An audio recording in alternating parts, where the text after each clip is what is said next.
east coast of Africa, my old home. Now I'm gone.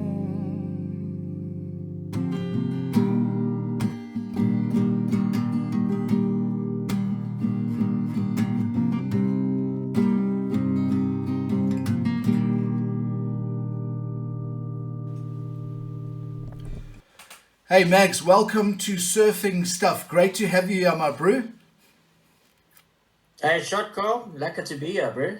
One It's been a time. long time, eh? Yes, yes, yeah. It's been 5 years since I was on Mud Island lifeguarding with you at Yeah. down at Bantham. Sunny Devon, bro. Yes, man, it was good days. Mags, I consider you, and I think a lot of people that know you that are watching here, a great surfing character. Not only a character, but in what aspect? Well, I'd say you're a first class waterman, par excellence. Lifeguard, you don't get better. Surfer, you're a goofy footer, aren't you? Yeah, yeah. Yeah, great surfer, and you've got a wonderful story to share with my audience today. Something that a lot of people don't know, and that is the if correct me if I'm wrong, Mags, but it's the birth of tow surfing in the Durban region, if not South Africa. Am I right in saying that? Carl, yeah, at the end of the day, I think so, bro. It's a hard one. What we got to sort of realize or remember here, this is the days before internet. So there was no social media, no YouTube, no click and collect or shopping online or nothing, bro. We had absolutely nothing. So to say that it was the first ever, my experience of towing in Durban, as you say, I'm talking about Durban in particular on the Mound, I would say it probably well, it is, Um, but maybe something happened somewhere else. I don't know. So yeah, let's just say that as my recollection, it probably is. I was sort of there in the beginning. Plus, there were a lot of other lifeguards. I don't want to just shine light on myself. There was a lot of guys involved. But obviously, you know me, and we chatting, and I Yeah. just know the history of it all. And it is sort of, I know how it kind of started. Okay, cool. Yeah. Well, for the folks that don't know you, Mags, just very, very quickly, where did you grow up surfing? Where was your local beach? And let's start with that. And then I'm going to shift on to, Yeah. let's get involved with which lifeguards you were working with and how did the tow thing happen. So that's going to be the avenue we're going to walk down today. So where did you grow up surfing, Max? Yeah, bro. So I grew up, I'm a rocks boy. I grew up in Umhlanga.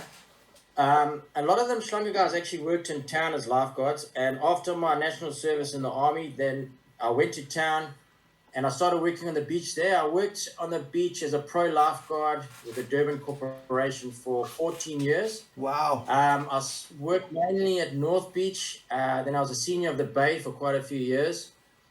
And then I ended up my career down at South Beach working on the boat as an IRB captain. And I left as I was an examiner and instructor for IRBs and the jet skis. Okay. Yeah, and that's it, bro. That's basically my background, just quickly. Okay, and then which surf club are you with?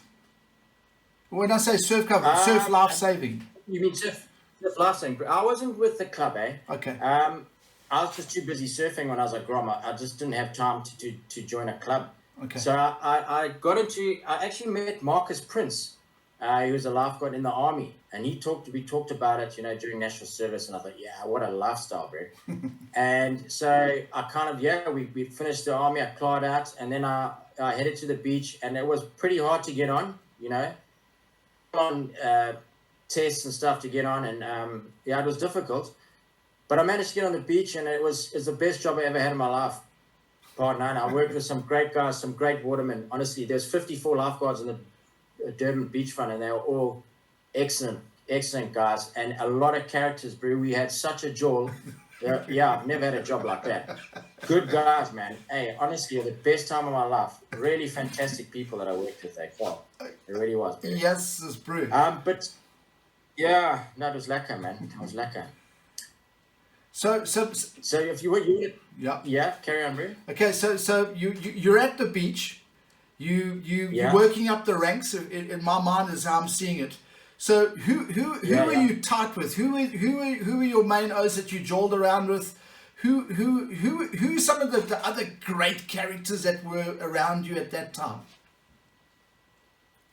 Phew, yeah, a lot of guys, bro. But I hang out mostly with sort of Marcus Prince, Dave Quinn, Rocky Randall, Clint Van der Merwe, Sticks man, probably the lifeguard with the most tattoos in the world.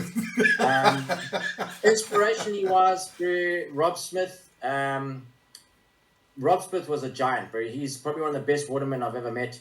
Okay. Very fit guy. He was. Have you ever seen Big Wednesday? Yes. Yeah. The movie Big Wednesday? The guy, the crusher, the big dude. That was Rob. He was about 6'2". He's an ex-paratrooper, really big. And we used to call him Chewbacca after, you know that thing in Star Wars, that big gorilla thing, bro. I don't know if you know that thing. Yeah, bro. He was a big guy, bro. He was such a good, bro. Like, he wasn't the greatest surfer, but paddling and just anything to do life-saving competitions and stuff, he is right up there. Bro, he could fight, he could do anything, bro. He had an XT 500, bro, and he rode up the stairs into Sand Pebbles one day. It was a disco on the beach, and he was doing donuts on the dance floor, and like, he was such a character, bro. And he's still going. Eventually, he got in a fight at one of the jewels on the beachfront, and the guy ran to his car and pulled out a shotgun and shot the back of his leg, bro. And but he's still going, bro. He's the top competitor, still with Durban Surf. He was that character, bro. He was a good guy. But there's a lot of guys. Rocky Randall, man. Everyone knows Rocky, the rock star Randall. Clint Van der Merwe, Marcus Prince. We had a guy called Screwdriver, Don McCullum. He was stabbed by a guy with a Lebanese guy with a screwdriver at one of the jewels. And now there's a lot of characters. But we're going to run out of time, I think, Carl. So yeah, I don't know. We'll keep an eye on that time. But we also had some great surfers. John Whittle. He worked on the beach. Bro, he disappeared to Madagascar solo on a yacht once, and he returned. I don't know, bro, like a year later or something. He had dreadlocks and he was out of control that day, bro. In those days, you know, he was.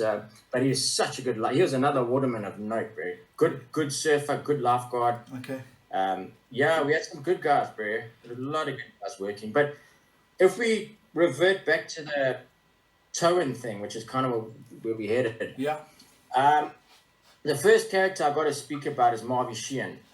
Marvy was he was one of the top lifeguards. He was the Numzan. He was the Don of the beach. Okay. He was a lot older than all of us. I think when I was in my early 20s, he was like maybe early 50s or late 40s or something like that. Okay. He was actually an Australian guy. He was a hippie in the 70s from Oz, and he traveled through those days. He hitched through the whole of. He used to tell me the stories, but he hitched through Africa, through all the countries and everything, and he ended up in Durban.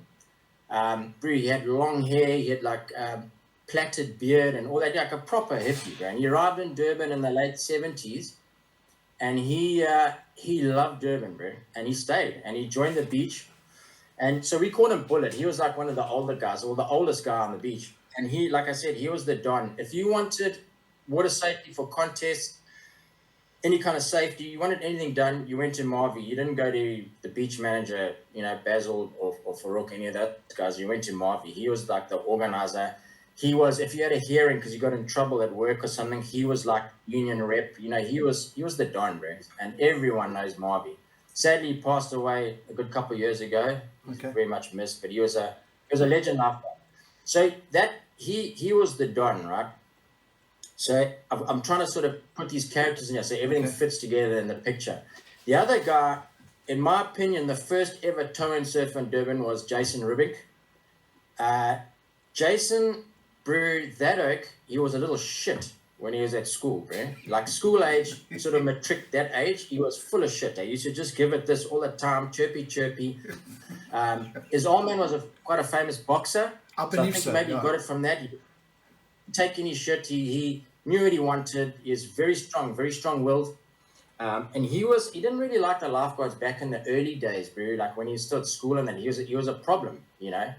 Now I worked at North Beach, and North Beach was a bathing beach, but all the surfers would surf there in the morning until we opened the bathing area. So what we'd do, we'd make announcements, chase all the surfers out, open the bathing area. But before we did that, sometimes we had to get the boat, launch the boat, and sort of shepherd the guys out. So the guys would paddle around the pier to Derry, or they'd paddle around the pier to the bay, because North Beach was a bathing beach because it was just too small to contain surfers and bathers. Okay. So all the bodyboarders were there. They were stoked. That was like their beach. And like I said, once the bathing area is open, if you had surfers riding through there, you're going to have guys getting fin cuts and boards to their head and all that. So the corporation's policy was no surfers at North Beach while the bathing area is open. So all the guys were moved up. Then Jason Bree was always there, and he was always the last oak to move. And he always had the chirpy, chirpy, chirpy, like, come on, Jason. And I'll tell you, we had a guy called Ben DeFlorio. He was a short-tempered oak from the IRB and down in the southern area. He came up there one day on the boat, and Jason was giving him this brew. And you don't know this oak, DeFlorio. He just rode straight over him, brew. And I think he actually got the boat on top of him and just held it there, like kept him under the water. I think Jason shat himself. You got to get Jason on one of these podcasts, because he's got a lot of stories, especially with the toe and stuff. Absolutely. But anyway, to carry on with the story, that's Jason, like he was full of shit in that, But anyway, he got better as he sort of matured. He got older, and he became a lot better, But so what happened was, now I've got to explain about the mound. Okay, have you heard of the mound of Durban? Yes, I have. Yeah. Yeah, the mound. So basically, if I explain what happened with the mound, is the mound was a big sandbar right out to sea, past the shark nets, quite far out to sea of Durban. And whenever we had storm surf or cyclonic surf, the big waves would break on the sandbar, and it was huge, really, really big surf. The smaller waves wouldn't break, they'd carry on through. They used to totally destroy the shark nets and sort of kind of wash them in, and then these waves would break, and those waves themselves were probably like 10 to 12 foot, used to get big. And wow. That's when New Pier and all these places were going mental. So you had the mound right at the back, then you had these shark nets that were half washed in, they were a hazard. The water was brown, it was dirty, and then you had the big sort of 10 footers coming through at the bay and up the coast, but even bigger. So this sandbar, the reason why it was there and how it formed was Durban has a lot of longshore drift, so you get sand getting washed up from the south coast, it just travels all the way up the north, and obviously it collects wherever there's an obstacle. So the problem was that Durban harbour mouth would get silted up, and obviously there's a lot of ships going in and out. So there was a vessel, a dredger, that would dredge sand away from the harbour mouth and then take it and dump it out to sea. And this is how the sandbar, the mound, was formed. So you had all the sand build up on the bottom, the huge swells would come through and they'd break. Now, I'm sure the guys must have surfed it. I don't know. I don't remember. But it was dodgy as hell, man, because it's a long paddle to get out there if you wanted to paddle out there. It's very sharky because in the storm surf, the surf would be brown. It'd be really, really dirty, very sharky, a long paddle. I don't really remember guys just sort of, maybe there probably were, guys that did it. I don't really remember. But now, so that's the mound. So we've got Marvy Sheehan, the Don, we've got the mound, and we've got Jason Rubik. Now, Jason was friends with a guy called Michael Niemann, who was also a big wave surfer. So Jason was into big waves, Michael Niemann was into big waves. And I still remember, actually, Mike had this big gun. It was a blue gun with a white foot on it. He called it, what do you call it again? I can't remember. He had a name for this board, But anyway, so they approached Marvy. Now Jason's getting more friendlier with the lifeguards now. So he approached Marvy with Mike. Now, Mike's mother worked in the beach office, Dolores. So there's a bit of a connection there. So they approached Marvy Sheehan, and they said, now here's an IRB captain. So an IRB is an inshore rescue boat. And Jason and Mike said, listen, can't you pick us up at Addington? So now we've got storm surf now, and the mound is breaking. Can't you pick us up at Addington and take us up to the mound? We want to surf. So Marvy agreed. I was a crewman with Marvy at this time. And Marvy asked me, do you want to go? And I said, hey, for sure, bro. It's like an adventure, Hey, one way. I mean, I'm 56 now, bro. Then I was like early 20s, So I was like, yeah, testosterone, let's go. Bro. So we went down to Addington, we picked them up with their guns, and we took them out the back and dropped them off, and they would surf. And we just hung out there, you know, like just as water safety, their own, almost like their own personal water safety. We loved it, you know, as an adventure and all that kind of stuff. So we dropped them out there, and they'd take off on these big waves. And then one day, Jason came to the beach. Now, as I said to you, there's no internet, but we used to look to the Hawaiian lifeguards to see what they were doing, but you could only see in surfing magazines or surf movies and stuff like that. There was no connection, no emails, there's nothing, you know? So we kind of like, they were looking through surfing magazine, and Jason came up the one day and said, dude, he said, bro, the guys in Hawaii have got jet skis, they've got ski ropes, and they're towing guys onto these huge waves. We've got to do it. So we said, okay, well, one way. So he rocked up with a ski rope. He had bought himself a ski rope from some skiing shop or whatever. So we took them out, and then now there's no towing boards. But this is long before towing boards. No one knows anything about any of this stuff. So they took their guns out, and all we'd do, bro, is put the ski rope, and then either Mark or Jason would grab one, it'd accelerate, then they'd go into like come up onto a plane and ski, and then you'd wait for a big set, bro. And then we'd go, run like hell, and tow them onto these sets. But bro, in those days, like I said, you didn't know. So we didn't know to do the turn, like the slingshot thing, and slingshot them into the waves. So we would just fugger straight. And so we just go, bro. And this thing is fucking huge, bro. These waves are fucking big. And they'd let go of the rope and they'd go. But now because we've gone straight, there's like a bounce in the wave. So they're like big bouncing. And we're going, bro. And we're like looking behind us, but we're going full taps. It's a 40 horsepower motor, bro. And that tiller arm is down, but the accelerator's down. And you're looking behind it, and there's just this mountain of white water behind you. And we just pin your ears back, bro, and just go and hope for the best. But luckily, nothing happened. And then it was, then we worked out and we speaking to Jason. No, bro, you got to slingshot, you got to turn, bro, and then pull us on, and we'll like let go. But I'll tell you something, Cole, that whole thing, like you watch these guys at Nazaire and all that, it's not easy, bro. It's not to get the timing right, to get the guy round onto the wave and that, especially on an IRB. Now, we didn't have jet skis, eh? This is just an IRB. Wow. So to get this, it was a puzzle. It was a big job. But Jason and Mark were there. They were like the first guys that we took out. Twiggy probably was there. The thing with Twigs is he's like the grey man. There's no song and dance or loud noises from that.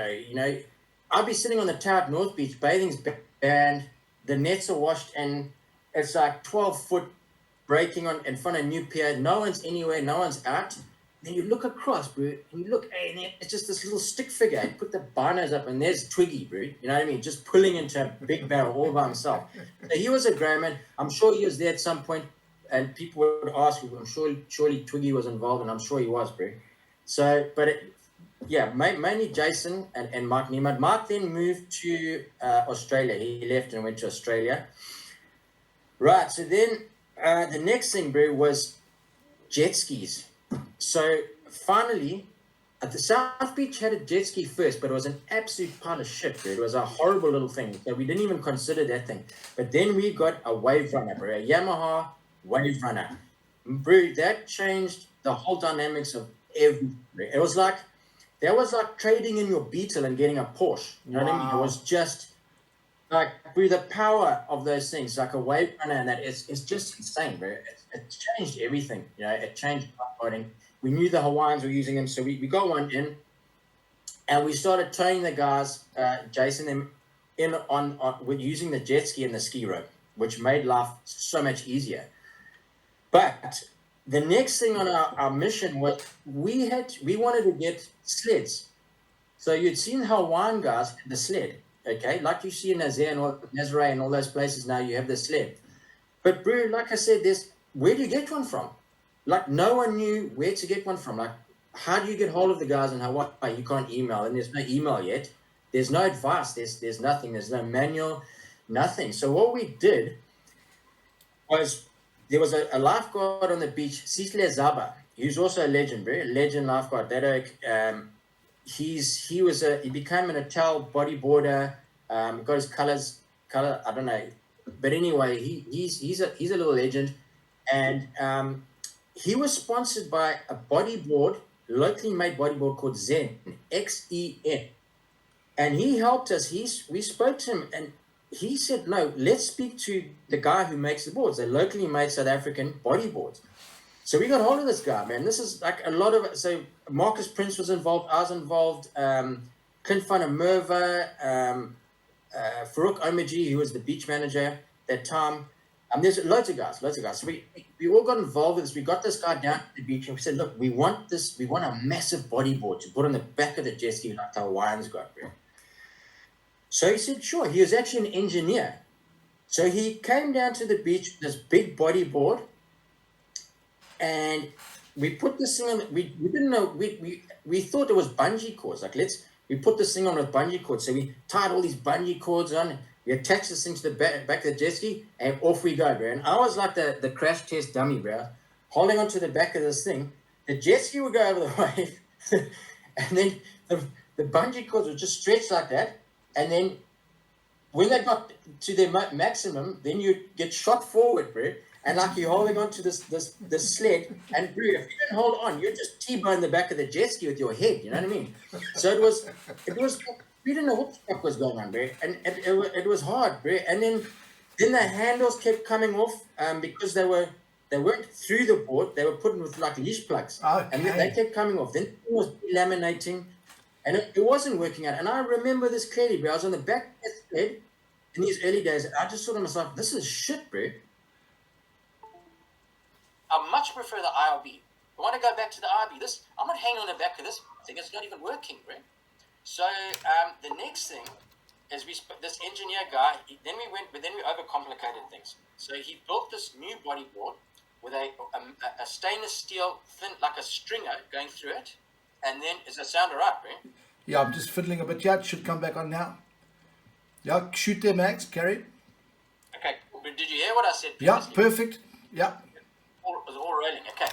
So he came up with this thing where we had this stainless steel stringer that went through and he built the body, the rescue sled around the stringer, and on the front of it had like a swivel thing made out of stainless steel and high density plastic, and it attached onto the back of the jet ski. We wanted a quick release mechanism, so it was too overcomplicated, over-engineered. And we'd go over waves and the thing would just spin around, and it was weird. It was a frustrating time, Rick. It really was. We were battling to get it right. Then eventually one of the guys, I don't know who it was, someone managed to get some from Hawaii or wherever it was in a shipping container, obviously with a whole lot of other stuff, and they landed, Rick. And we got the real thing, and we learned how it worked, and you could attach it properly, and it just went 100%. It all went really well. And at this time, though, Jason, and he had partnered up with Gigs. Do you know Gigs? I know Gigs still is. Yes, I know Gigs. Yep. Yeah. So he partnered up with Gigs, and between them, somehow they I don't know who bought it. One of them bought a Wave Runner, and they got the sled, and they kind of at that time they went off on their own and started doing their own thing, which is totally understandable, because now they could go down the coast, they could go up the coast. They used to go to the river mouth by Blue Lagoon there, and it was huge there, bro, and do towings there. And so that thing, so you kind of, as I was saying, that's how towings basically started in Durban. It was with the lifeguards pulling the guys into the mouth. There might have been something going on in Cape Town or whatever, I don't know. I think this was before dungeons and all that stuff, bro. Okay. And so you kind of almost want to speak to Gigs or someone like that just to pick up on the story and go that way. And what we then concentrated more on was doing all the contests. That became a big thing now. All the contests, you had to have water safety. So, for example, we did the Good Wave. Barry Wallens approached Marvy and said, look, he's got this concept of having a surf contest. I think Llewellyn might have talked about it, but I haven't seen the podcast yet. But it was a concept where you waited for new pier, 10 foot or bigger, and just cooking, like just perfect long barrels and really good waves. And it was an invitee contest. So you had like John Whittle, Shane Thorne, all those guys from those days. Jason Rubik would have been in it. Obviously, Twiggy. All the players, bro. All the players would have been there. All the players were there. Probably a couple of guys from Cape Town and all that. And what we did then was we did water safety, but so the guys would catch a cooker, kick out like near the shore or whatever, and then they'd climb on the back of the sled, and we'd tow them out to the back, which was really good for spectators because they didn't have to wait for the guys to try and get out, which was what Durban is. Bro, that must have been a nightmare. Mission, bro. You got to jump off the pier, you got to wait for the break and all that. So because of the speed of the jet skis, we're getting the guys on the back, taking them out, dropping them off, and it was a really good concept actually, the good wave. So I don't know whatever happened to it, bro. So Mags, at that time when the good wave was up, were you like the main oak in charge of the jet skis, or how did you fit in there? No, it was always Marvy, bro.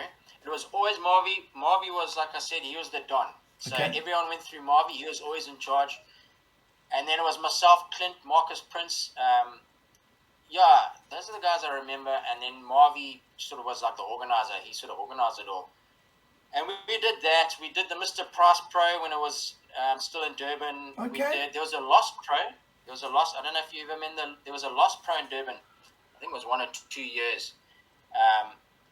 That was a cool contest. It was like a bit alternative in that. You had the reef bikini girls all coming down there from Brazil, and it was quite cool. I don't know why that stopped either. The Gladina Night Surfing Classic. Yes, man. Yes. Remember that? Where they had that they used to have the lights on and that. That was a good one. We did the Vodacom beach festivals and.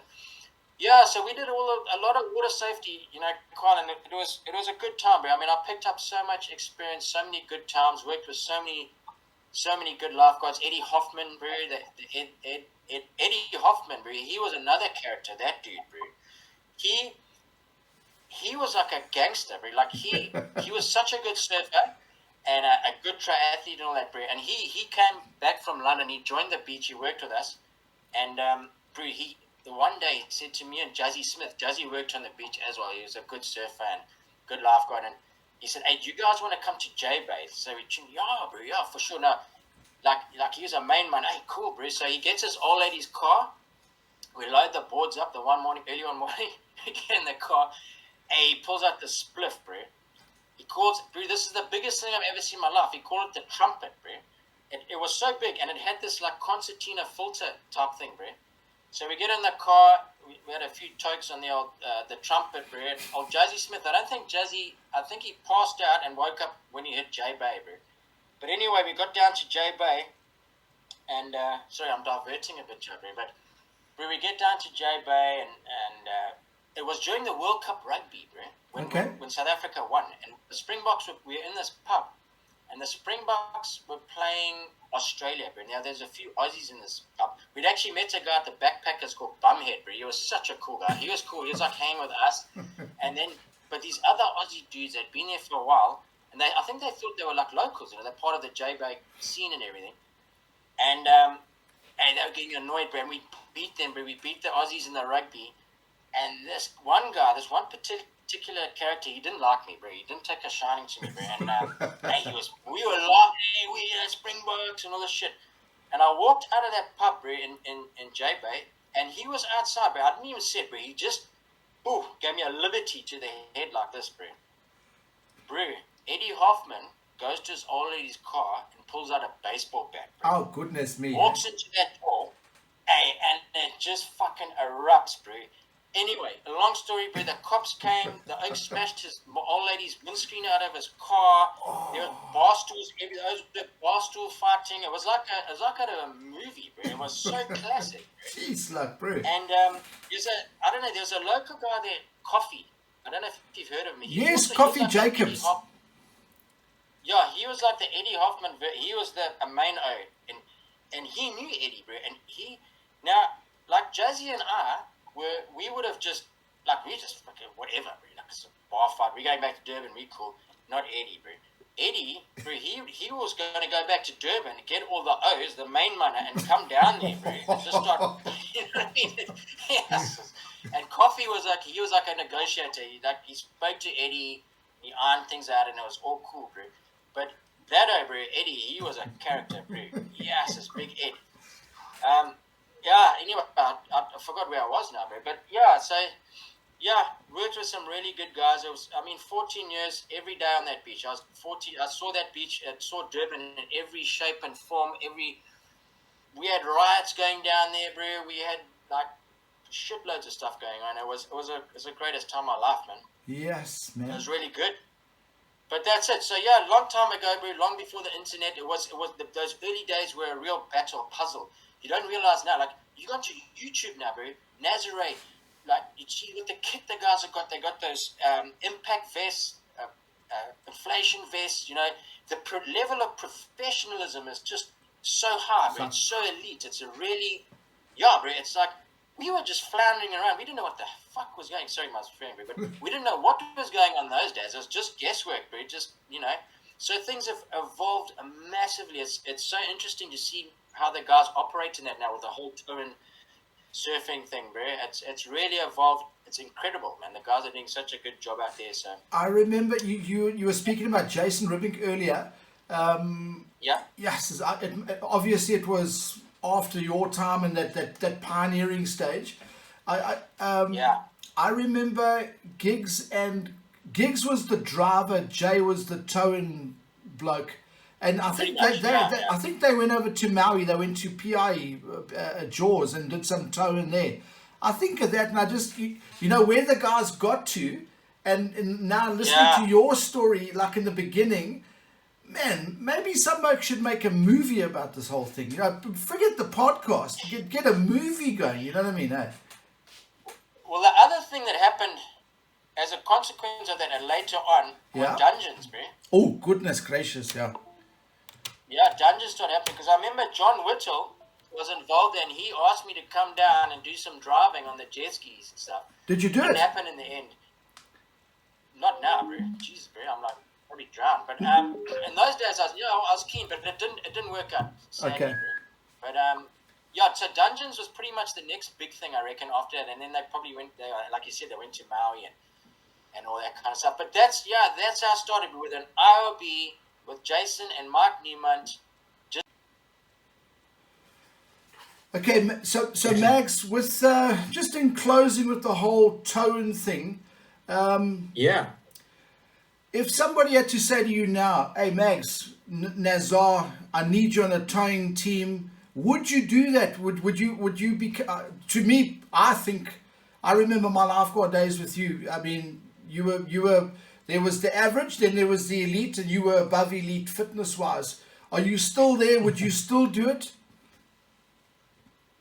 Carl, I'm gonna be honest with you, bro. I wouldn't do it, eh? I'm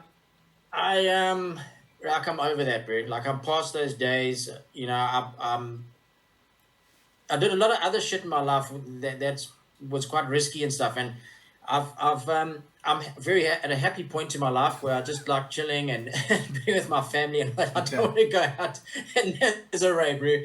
And I admire those guys. And my hats off to them, bro. They're absolute legends. Those drivers and stuff there, bro. It's big stuff. And Carl, you've got to work your way up to that. You've got to do a lot of training. I think they do courses and stuff now, I'm sure. All that kind of stuff. And you got to earn the trust of the surfers. And I reckon it'll probably be quite tricky to get into. But no, my days are I like to watch those guys and it's all cool, but my days are there, bro. I've done it. I want to go back to that, bro. Jeez, well, I tell you, Mags, what, the story that you've shared with us, I don't think many people, especially me, I'm from the lower South Coast, the Margate, St. Michael's area. And up until 10 years ago, I'd never heard of MAGS Mapson. I knew of Jason Ribink from my longboard surfing days. I was surfing for Natal longboards. I mean, I had some heats against Jason. So I knew about Jay. I never knew about you. I never knew about the origins of towing. So what you've shared there is just, Mags, thanks for taking the time. And I think a lot of the youngsters need to hear this, eh? Yeah. Well, it's just good recording history, bro. Like, that's the problem is we lose history. You don't know, bro, and I think one of the sad things, you're talking about lifeguards, bro, they were legends in the old days. The guys that were lifeguards when it first started, like in the 20s, 30s, 40s, 50s, Baron Stander, bro. Old man Baron was a lifeguard. Cliffy Honeysett.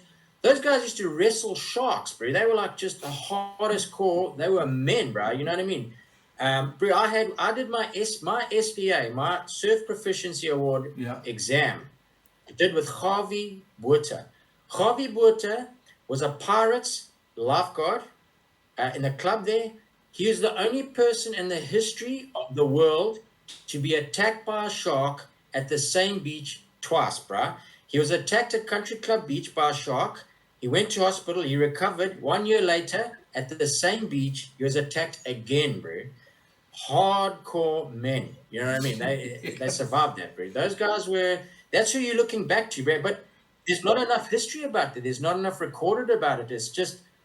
It's passed down by word of mouth. It's just sad, that there's not a lot of that heritage. I mean, maybe at Pirates maybe got all the information or something, but there were some legends in the old days, Carl, like hardcore, bro, hard men, Yes, and it's the world has changed, bro. It's soft. It's gone soft. We've gone soft. Dogs are not like that anymore, bro. No chance.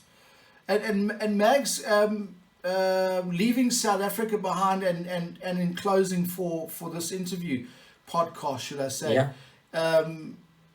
the Royal National Lifeboat Institute, the RNL, just very briefly, your time with those guys, could you compare? I know I worked on the beach with you. I've got my viewpoints on it, but what's your thought? I remember working in Shallowborough with you the one time, and it was. I think you commented it was like being at a swimming pool lifeguarding, which it was most of the time, if I'm honest. How do you see the whole lifeguarding movement in England, especially in the zone that we worked in? How do you compare? Can you compare? Yeah, Carl, you can't compare it. I mean, Durban. I mean, England does get rough, bro. Like you get rough surf and that. But I think the guys here the RNR is a different organization. They're very public. Yeah. Their funding is from the public. They've got to be very careful what they do. So they're very, very health and safety conscious, very image conscious. It's a very difficult situation for them. So it's hard for the guys. Here you cannot do what we did in Durban. Like it was just a lot more hardcore in Durban. The surf was way more heavy. A lot of the time there's a lot more bathers. It was a heavy environment. I mean, New Year's Day in Durban is like the Vietnam. It's like the Vietnam of lifeguarding, bro. Like if you survive it, it's really New Year's Day, bro. I don't know what half the guys would do. It's really hectic. But no, like I said, the RNLI they do a good job. That the lighties and that, and the headquarters at Pool where they do the training. It's very, very good, very modern, like good facilities. They got an indoor pool there. The guys training. Yeah. So they do the best they can do, but like I said, they're extremely image conscious, so they got to be very careful. Bro, we didn't have that, bro. Like the A's were rocking around in their speedos and just running amok. But one thing about Durban, the professionalism was extremely high when it came to watching the bathers, bro. If you were on the radio, you watched the bathers, bro. If a girl came up and you did this and started chatting, one of the old guys, would give you a flatty, bro. You'd come in and boom, like, hey, you watch the bathers, don't speak to the girls. And then they'd start speaking to the girls. And Rob Smith and those, they'd give you a backhand, bro. If you gave someone a backhand here these days, you'd get fired. You know what I mean? But in those days, it was also, it's hard work. You took the backhand and then yes, boss, I'll watch the bathers, and you felt shit because you shouldn't be taking your eyes off and speaking to the girls and that, But it was great, man. Durban was in those days. I don't know what it's like now. It's probably changed, but the whole world has gone health and safety mad. Like it's just over the top. It's the world has changed, bro. The hardcore stuff is gone. You can't be like that anymore. So it's sad, but it's the way it is, man. No, lekker. I still surf, bro. I still surf. Yeah. And let me just tell you something. Can I do a plug here? Yeah, absolutely. I want to do a plug. I want to plug in Steve Darchie Surfboards in Newquay. Steve Darch worked as a lifeguard in Umhlanga. He's an English guy from Brighton. He worked there for a season in Umhlanga. That's where we got to meet him. He's been making boards for 30 years. Order your board from Steve Darch. Don't buy one of these online things. We don't even know who the shaper is, bro. Steve makes a file for you. He takes your height, your weight. How often do you surf, bro? Hey, well, I live in London. I surf like once a month. Okay, cool. So you need a bit of a mid-length cruiser. He'll sort the board out for you, bro, according to your weight, height, how much you surf, and all that. Get a board shaped by a guy who you can actually speak to, bro. So Darchie Shapes, he's on Instagram. Darchie, I surf for him. He's making me a lacquer fish quad at the moment. A nice 6'2", a nice 6'2" quad. Oh, I can't wait to get it, bro. Hey, good shaper. Hook him up, bro. He makes all the retro. You know, if you wanted the skip fry top 20s, yeah, cruisers, mid-lengths, and all that kind of shit. 30 years of shaping, bro. He's good. Excellent. Oh, you must be fantastic. Please plug him for me. Yeah, you must be fantastic. Lekker. Listen, Yeah, Max. it's Yeah, I suppose we could talk all night long, man. It's been absolutely Yeah, okay. nothing short of fantastic spending a little bit of time with you talking about yesteryear. No worries, yeah. Yes, Mags, maybe what we need to do in the oncoming days and weeks and months is maybe get Jason, do like a Zoom meet and get Gigs and Jason on here, and and have like a forum, if you would. I think the folks would really enjoy that, because now we've heard how it started. It'd be really interesting just to see where it went. But anyway, we'll see. We'll chat about exactly. No, that's what I was saying, because they took it, they ran with it after those initial IRB and the first bit of jet skiing. Then they ran with it in their own direction, and you know, it's just everything's evolved now. Hey? So yes, yeah, it has. It's cool, bro. Lekker, Max. Yeah, Always cool. You stay on top, bro. Are you still training like a madman? Yeah, bro. But I do mostly yoga and all that kind of stuff now. Like no weights and all that stuff. Just a lot of surfing, yoga. Just keeping on top of it, bro. 56. You gotta do it, bro. You gotta just keep on top of it, big time. Yes, that's brilliant. Another one time. Eat healthy, bro. Yeah, that's it. Yeah, and listen to punk rock music. What, UK subs? UK subs, bro. Riot. Hey, bro. Mags, shot my bro. We'll catch up soon, eh? No. Yeah, Okay. shot, bro. Sweet. Cheers, Ciao. man. Cheers.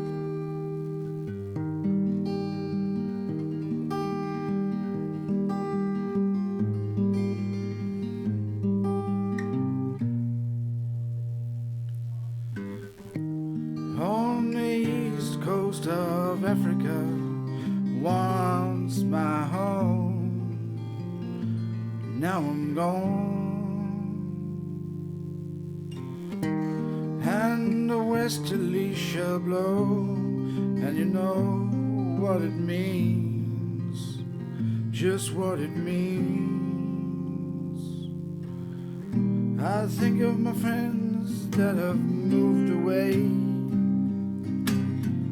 I think from time to time we all look at the rear view mirror on display. Yeah. Clean seas for you and me. Well, we surfed and made some memories.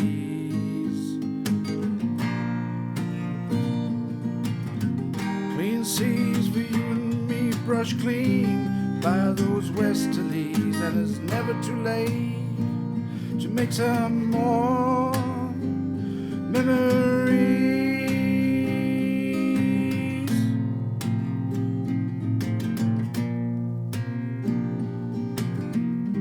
Sometimes a westerly only lasts a day or two, but I guess it's better than that devil wind. Other times the westerly backs off completely, and the sea goes to oil. I think of my friends that have moved away. Sometimes we all look at the rear view mirror on display. Yeah. surfed and made some memories. Yeah, clean seas for you and me, brushed clean by those westerlies. And it's never too late to make some more memories, memories. I've not been there in years, and the westerly ain't waiting for me like it ever did. Chicka chicka, clean seas for you and me, brushed clean by those westerlies. Yeah, clean seas for you and me, we surfed and made some memories. And it's never too late to make some more memories.